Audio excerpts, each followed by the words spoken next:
I'm Scott Clark. I'm Coast Salish. I come from the Clallam-speaking people. So what I'd like to do is just share some background information with you and the challenges we are facing for self-government for urban Indigenous peoples. The current issues concerning self-government and self-determination can't be addressed in a vacuum without some history of the relationship, of the struggle, of how we got to where we are and where we need to go. The colonial relationship with settler governments is complex and has been built on a legacy of mistrust. I don't think I need to share that with you folks. There's all kinds of Supreme Court of Canada decisions that our peoples have won. There's all kinds of the legacy of colonialism that's thriving today.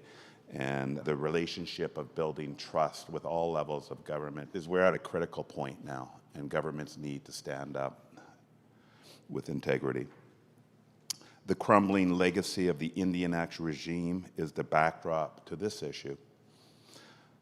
Thousands of Indigenous peoples have voted with their feet and moved into the urban centers, into the big cities. 60% of the status Indians in British Columbia and across Canada do not reside on reservations. That's our women, our men, our youth, and our children who aren't living on reservations. The participation of urban Indigenous youth will be a critical issue since they will inherit the legacy and responsibilities of the generations of work and actions. It's so very important that we're informing our young folks. They're getting engaged. It is their struggle, and we have to create space for them at the table to speak to their aims and objectives, their aspirations, their needs. I need not tell you that our population is very young, 50% under the age of 25. We have the highest fertility rate in Canada, and our populations will continue to exponentially grow. We need to work and engage those youth on their terms.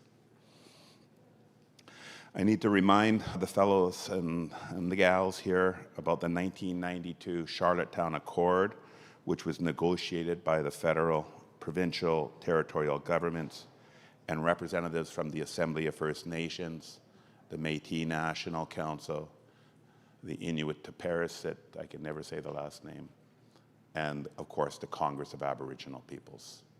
Those organizations with this accord provided a mechanism for defining the scope of self-government rights with Indigenous peoples, 1992 Charlottetown Accord. On October 26, 1992, Canada voted no to the Charlottetown Accord, just days after Elijah Harper rejected the deal, which had been negotiated by political elites, and it was a take it or leave it deal. In 1996, the work of the Royal Commission on Aboriginal Peoples, RCAP, was a major breakthrough with urban Indigenous issues. It established the Urban Governance Working Group, chaired by Catherine Graham. The goal was to develop a common vision and approaches. And 3 possible approaches were recommended, representing the most concerted work ever undertaken in urban Indigenous governance in Canada. One was the outright self-government. Establish self-governing Indigenous institutions in urban areas to be responsible for key services such as education, childcare, housing, the whole array of services for our people. The second model that came out of the RCAP report was co-management models and agreements. An Indigenous authority would enter into an agreement with public governments to take responsibility for essential aspects of Indigenous culture to be reflected in the delivery of services and urban governance in a strategic approach. And 3, reform municipal governments and local public authorities to make them more representative of urban Indigenous peoples. This would include the police boards, the parks boards, the school boards, the health boards, the housing authorities, the hospital boards, and so forth and so forth. The report of the Royal Commission on Aboriginal Peoples had provided specific attention to the subject of Indigenous self-government in urban centres.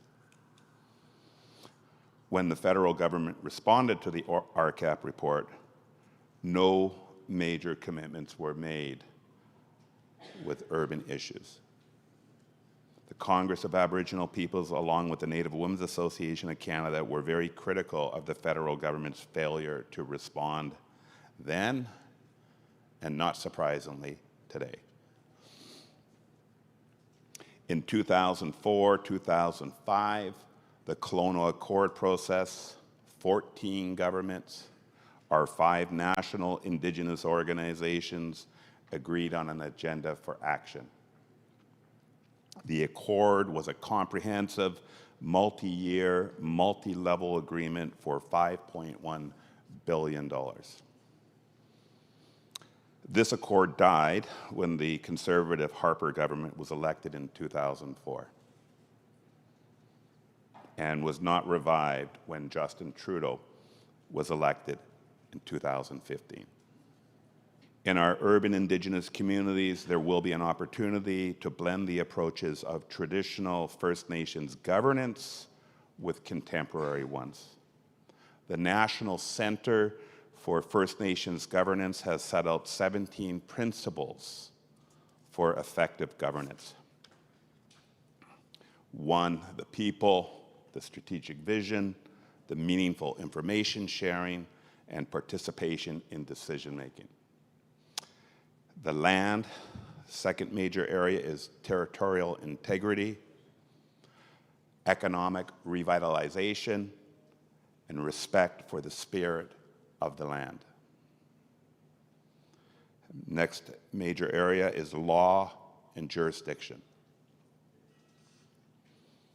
Expansion of the jurisdiction and the rule of law, blending Indigenous law. We will hear about that from future speakers today. Institutions, the transparency and fairness, evidence-based results, cultural alignment of institutions, and very important, so critically important, is the effective intergovernmental relations.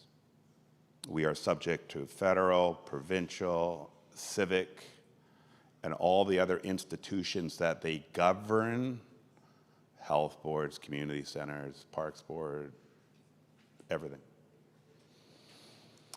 And resources, of course, is human resource capacity, financial management capacity, performance evaluation, accountability and reporting, and diversity of revenue sources. When I first got started, we were always asking to have the resources to do the important work that we need.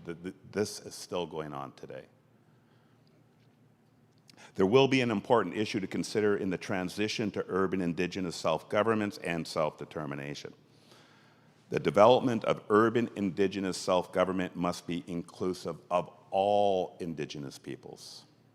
The non-status, the status, the Métis, the Inuit, the treaty.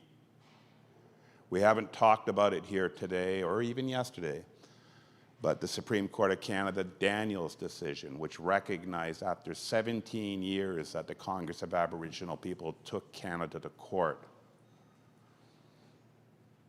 the federal government, beyond the shadow of a doubt, there is no gray zone here, is responsible for the non-status and the Métis peoples. That court case was won 7 years ago. And today, the Congress of Aboriginal Peoples continues to demand the full implementation of the Daniels decision. And I can assure you that the Congress of Aboriginal Peoples is working very hard in many different political and legal ways to ensure that Canada upholds its own Supreme Court of Canada decisions. That Daniels was a long fight. The most vulnerable and least protected urban Indigenous peoples must be involved in the design and the implementation process. We are in ground zero of urban colonialism in Canada in the downtown east side. It's there for anyone to see if they open their eyes and their hearts. The people most impacted by colonialism must be at the decision-making table. They must be involved, engaged in addressing the solutions, neighborhood by neighborhood, urban, rural, remote. Resource allocation must be provided for the strategy and implementation processes. Years after years, our people have been saying, it's not just having the resources, you have to have multi-year funding so you're not scrambling year after year to continue to build the work that's being done. It must be multi-year funding, must be there so that appropriate planning can take place. The process must be accountable to urban Indigenous peoples for performance and outcomes. And just to be clear, when I'm saying outcomes, I'm not talking about how many people are coming through the door. That's the data, the outputs that governments collect. What we're talking about is outcomes. Our children should be graduating from high school at the same rate as non-Indigenous people. They should be entering college and university at the same rate as non-Indigenous peoples. They should be reflected in all aspects of Canadian society with equality based on, just as a benchmark, based on our percentage of our population.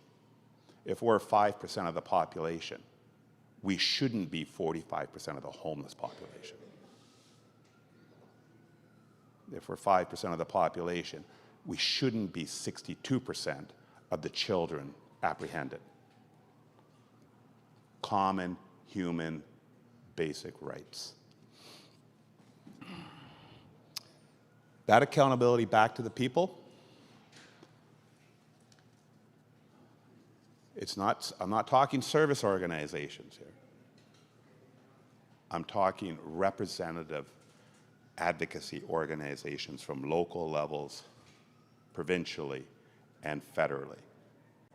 Governments have been playing us off, and we need to unite our people for those basic outcomes and implementation of human rights.